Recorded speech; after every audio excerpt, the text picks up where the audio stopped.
खबरों की वही तस्वीर, बिना बदले बिना डरे, जज्बा सच का लिए, सच दिखाते हैं आपके जरूरत की खबर। कि ये बजट और हर बजट से अलग है। इस बजट को सही मायने में समीक्षा की आवश्यकता है। आमतौर पे हमारे देश में जब बजट आता था तो बहुतायत लोग ये देखते थे कि डायरेक्ट टैक्स में छूट कितनी हुई है, और हमने देखा है कि एक लंबे समय तक किसी साल 50,000 रुपया बढ़ा, जैसे 1,00,000 रुपया तक इनकम टैक्स फ्री था, तो फिर एक साल बाद 1,50,000 टैक्स फ्री हुआ, फिर उसके बाद 2,00,000 टैक्स फ्री हुआ, फिर उसके बाद 2.5 लाख टैक्स फ्री हुआ। ऐसे हम हर साल और 50,000 में ही, कई बार नहीं होता था तो भी देश में होता था कि अरे 50,000 रुपया और टैक्स फ्री हो गया। मगर नरेंद्र मोदी सरकार पे जो विश्वास है देश को, और जिस प्रकार से मोदी जी देश को 2047 तक एक विकसित देश बना करके खड़ा करना चाहते हैं, उसके लिए जरूरी था कि ये डायरेक्ट टैक्स अब कितना और छूट मिली, इसको इकट्ठे उन्होंने पिछले वर्ष में, आपको याद है, 12 लाख रुपया टैक्स से फ्री हो गया। अगर दूसरे सरकारों की बात करते तो इतने में तो वो 12 साल लगाते, 24 साल लगता, 50,000 रुपया जैसे होता था दूसरी सरकार होती तो। लेकिन ये मोदी सरकार थी और हमने इकट्ठे देखा इस देश में 12 लाख रुपया तक इनकम टैक्स फ्री हो गया। ऐसी स्थिति में देश के लोगों को एक सुखद आश्चर्य भी हुआ और लोगों में इससे और विश्वास बढ़ा नरेंद्र मोदी सरकार पे। निर्मला सीतारमण जी ने, हमारी माननीय देश की वित्त मंत्री जी ने, जब इस बार उन्होंने बजट रखा तो उन्होंने एक बहुत महत्वपूर्ण बात कही है दोस्तों, उसको हमें देशवासियों को जरूर याद रखना चाहिए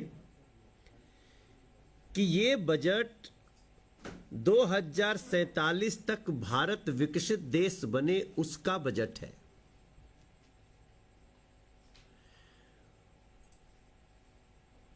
और हम वहां उपस्थित थे, हम लोग, सारी बातें चल रही थीं, तो इस बजट की कई बातों को मैं थोड़ा सा और बजट से अलग देखता हूं। उसमें क्या क्या है, हम इस देश में लोगों को काम कैसे मिले, इस पे बड़ी चर्चा होती है। रोजगार कैसे मिले, हर व्यक्ति चिंतित है, एक सामान्य व्यक्ति भी और एक सामान्य पत्रकार भी। पहली बार जब कोई आईडी उठा के खड़ा होगा तो उसके दिमाग में यही चीज निकलता है कि रोजगार कैसे बढ़ेगा, क्योंकि हमारा देश एक बहुत बड़ी जनसंख्या वाला देश है। हम 140 करोड़ प्लस की आबादी हैं, 1.4 बिलियन।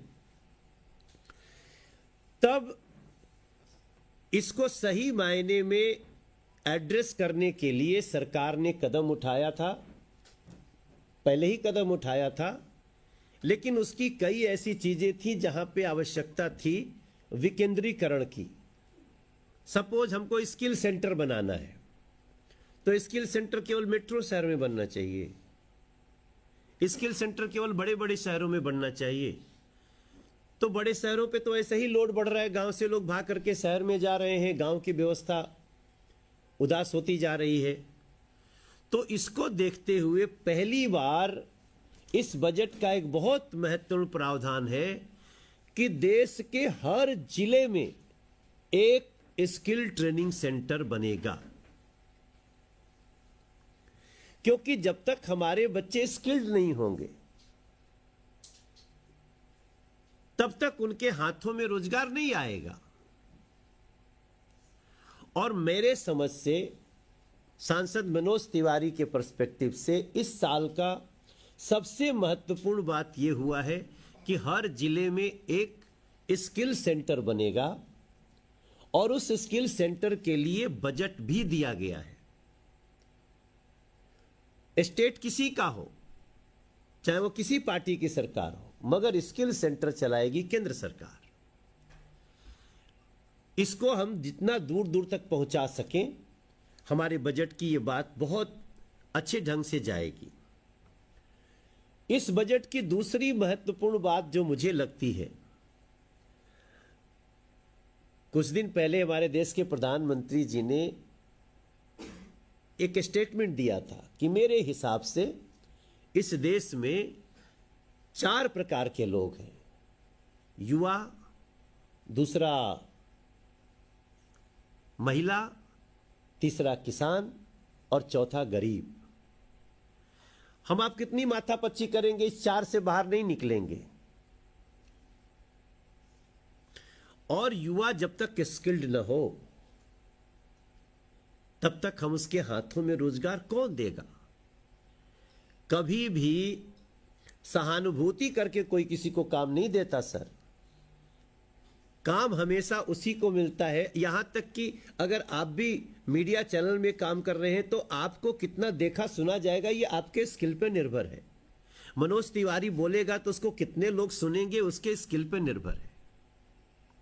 हमारी बात का असर होगा कि नहीं होगा।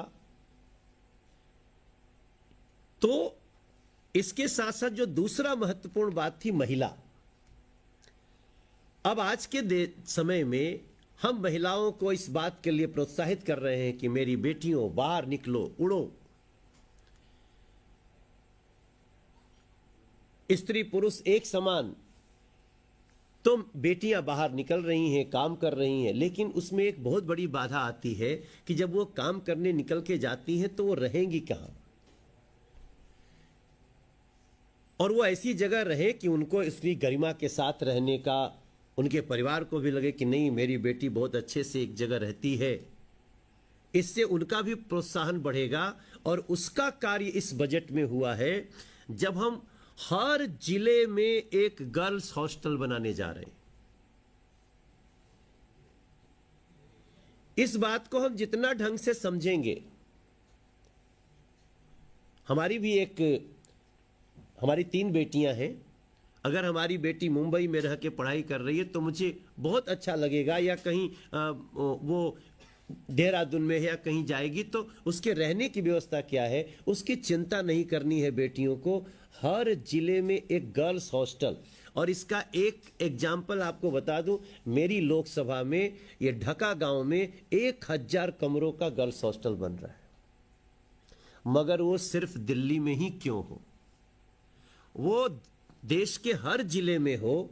ये इस बजट की बहुत महत्वपूर्ण बात है। और इसको एलेबोरेट करना हो तो कई तरह से किया जा सकता है, जितने दिन रहना हो।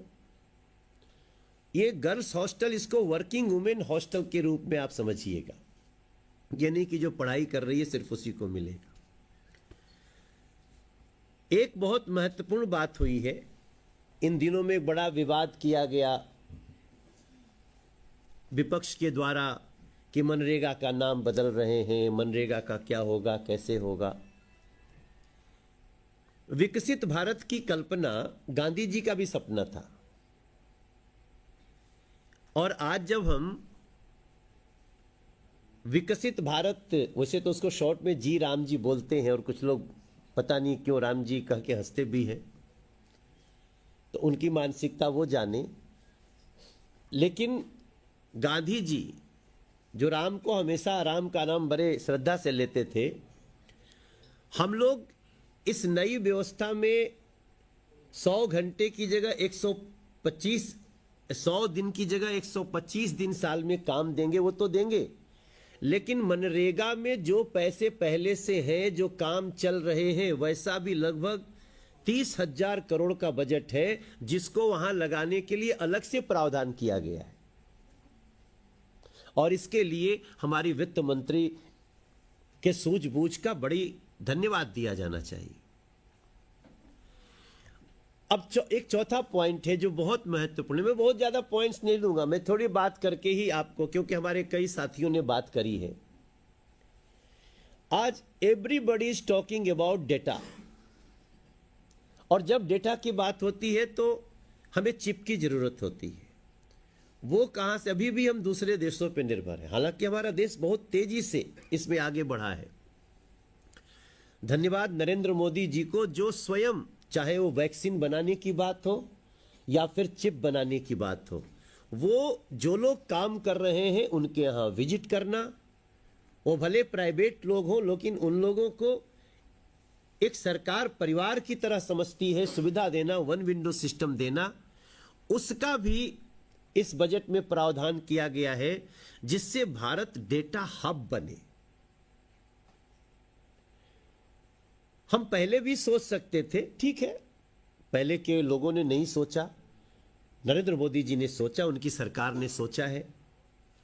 हम जब दुनिया के 170 देशों को अनाज दे सकते हैं, हम अमेरिका जैसे देश को दवाई दे सकते हैं, हम दुनिया के सारे क्रूड ऑयल को रिफाइन करके करीब 175 देशों को दे सकते हैं, तो हम डेटा हब क्यों नहीं बन सकते? अवसर देने की जरूरत थी। और आपको बताऊं, इसके लिए एक अलग से बजट में प्रावधान हुआ है, और उस प्रावधान को अब तक के बजट का बहुत महत्वपूर्ण कदम माना जा रहा है, जिसके ऊपर एक शब्द चल रहा है, रिफॉर्म एक्सप्रेस। तो रिफॉर्म तब होगा ना जब सरकार के बजट में भी उसका प्रावधान होगा। मैं दो और प्रमुख बातें आप सबको बताना चाहता हूं। मैं जब से सांसद बना हूं, मैं शिपिंग का मेंबर हूं, स्टैंडिंग कमेटी का। हम 14 में, हम पता जब किए, पहली बार हम पोर्ट विजिट को गए, तो पता चला कि बाहर से जब कोई जहाज शिप आता है बंदरगाह पे तो 4-4 महीने रुकता है। अब उसमें कुछ भी हो, कई ऐसी चीजें हैं जो देश के अन्य कोने से दूसरी जगह आ रही है, और कई चीजें विदेश से भी आ रही थी। अगर 4 महीने बंदरगाह पे रुकता था तो उसकी जो कीमत बढ़ती थी उसको देना पड़ता था अल्टीमेटली भारत की जनता को, हमको या आपको। इस बार ये बजट में प्रावधान किया गया है कि जो भी क्लियरेंस है उसको विद इन 48 आवर्स में क्लियर करना ही करना है। तो जब 48 आवर्स में क्लियर होगा, हालांकि इसमें सुधार पहले से भी हुआ है, करीब 2 हफ्ते में क्लियर होने लगा था, लेकिन अब 2 दिन में क्लियर हो, इसकी व्यवस्था इस बजट में की गई है। और उसके लिए रिस्पॉन्सिबल होगा, चाहे वो कस्टम हो, चाहे वो जितने हमारे स्टेक होल्डर्स हैं, उनकी जिम्मेदारी बनाई जा रही है कि आपको 48 घंटे से ज्यादा अगर रोकना है तो आपको बड़ा रीजन देना पड़ेगा, और अगर उपयुक्त नहीं हुआ तो सजा के भागी बन सकते हैं। मैं समझता हूं बंदरगाह का इस प्रकार से क्लियरेंस भारत के 90% सामान की उनके दाम को बहुत कम करेगा, जो इस देश के लिए बहुत जरूरी है। और एक बिंदु जो मुझे इस पे काम करते हुए, जब से मुझे तो प्रवीण शंकर जी ने कहा था कि आप 3 को ही करो, मैंने एक दिन और टाइम मांगा इनसे, तो 5 को मैं आपसे बात कर रहा हूं। इस देश में अब बनारस बुलेट ट्रेन से जुड़ने जा रहा है। इस देश में जो दूरी आज मुंबई और दिल्ली की है, वो आने वाले 5 से 7 वर्ष लगेंगे, लेकिन हम उस पर काम शुरू कर दिए। बजट का प्रावधान हो गया, जब हमारी मुंबई की दूरी 6 घंटे में पूरी कर लेंगे हम तमिलनाडु तक की दूरी को 8-8 घंटे में तय करेंगे। ऐसा बुलेट ट्रेन की व्यवस्था, स्पेशल कॉरिडोर रेलवे के लिए वो बनाने का प्रावधान इस बार किया गया, इंफ्रास्ट्रक्चर रेल हाईवे। तो जो रेल का कनेक्शन, जो 7 कॉरिडोर्स बनाने की बात है, मैं जितना समझ पाया हूं काम करते हुए देश के लिए सांसद के रूप में, it is one of the most important budget जिसमें सरकार ने कहा कि हम इसको करेंगे, इसके लिए पैसा देंगे। और ये सब कुछ करने में कोई दिक्कत नहीं है, क्योंकि आपको बताऊं, जब आज मैं आपसे बजट पे बात कर रहा हूं तो इस महीने का भी जो पिछला महीने था, हमारा जीएसटी 1.93 लाख करोड़, 1,93,000 करोड़ एक महीना में जीएसटी आई। और लोग अब जीएसटी की शिकायत नहीं करते दोस्तों। बीच में जीएसटी का आपने देखा होगा कितना स्लैब घटाया गया, अब तो 28% का स्लैब ही खत्म हो गया, और जो 18% था 12% हो गया, 12% 5% कई हो गया, कई तो जीरो हो गए। उसके बाद भी क्या देश है हमारा, कितना विश्वास मोदी जी ने किया, उसका रिटर्न कितना अच्छा मिलता है, ये सब हम लोग देख रहे हैं। तो इस रेल इंफ्रास्ट्रक्चर को मैं बहुत महत्वपूर्ण मानता हूं। दूसरी चीज मैं आप सबसे एक बात कहना चाहता हूं कि हां, एक दो और विषय दे देता हूं, पता नहीं तुमने लिया होगा कि नहीं। पावर सेक्टर में हमारी आत्मनिर्भरता, बिजली के दाम पहले से भी कम करके देना है लोगों को। इसके लिए चाहे वो सोलर एनर्जी की बात हो या हाइड्रो एनर्जी की बात हो, इस सब के लिए एक बहुत ही अच्छा बजट में प्रावधान है। और जिनको डायबिटीज है, जिनको ऐसी समस्याएं, बीमारियां जो खान पान से और रहन सहन से हो रही है, उसके लिए पहली बार इस देश में आयुर्वेदिक हॉस्पिटल्स की एक बड़ा बजट बना करके उसको बनाने की तैयारी है, रिसर्च से लेके और इलाज तक। और ये दुनिया के लिए भारत मेडिकल टूरिज्म का हब बनेगा, ये हमारा विश्वास है। आज भी हम बहुत अच्छा चल रहे हैं। हम अभी भी जब थोड़े दिन पहले अभी टूरिज्म की मीटिंग लिए थे तो हमें पता चल रहा है कि हम बहुत तेजी से, दुनिया के लोग हमारे यहाँ आते हैं इलाज कराने। और कई जगह तो हम राष्ट्रपति जब कोविंद जी थे तो उनके साथ हम कई जगह गए जहां दूसरे देशों में हम हॉस्पिटल भारत खोल रहा है। तो इन सारी चीजों में ये दो चीजें भी बहुत महत्वपूर्ण हैं, जिसको मैं इस समय चाहता हूं कि मीडिया भी इसको चर्चा करे, लोग इसको ध्यान से समझें। विश्वास तो है ही आपका। इन सब चीजों में मेरे मन से एक बात निकली कि देखो, मक्खन पे लकीर तो बहुत लोग बनाते रहे, लेकिन पत्थर पे लकीर खींचने का जो नरेंद्र मोदी जी काम कर रहे हैं, वो हमारे लिए, देश के लिए बहुत बड़ी बात है। और इसका रिटर्न आज क्या हो रहा है, हमने, आपको जान के खुशी होगी कि हमारा रक्षा बजट पहले से लगभग 20 गुना ज्यादा बढ़ गया। हम क्यों नहीं बढ़ाए?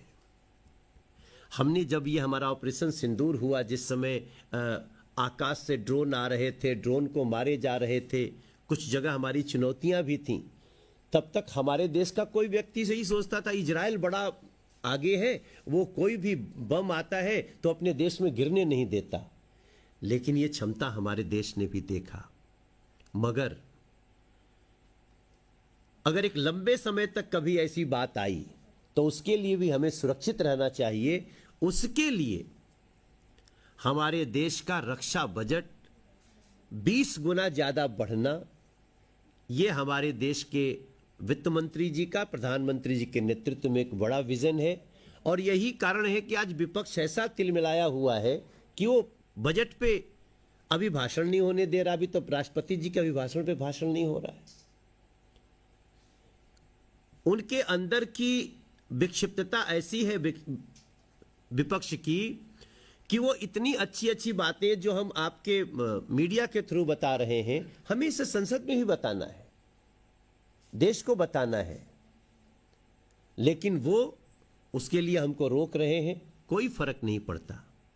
कल तो ऐसी स्थिति आई थी उन लोग के विरोध के कारण कि आज मैं बात कर रहा हूं, आज आप कुछ और समाचार चला रहे होते, जब उन्होंने प्रधानमंत्री जी के चेयर तक आकर के और महिलाओं को आगे करके जो उन्होंने कृत्य किया है, उसकी बात हम करेंगे बाद में कभी।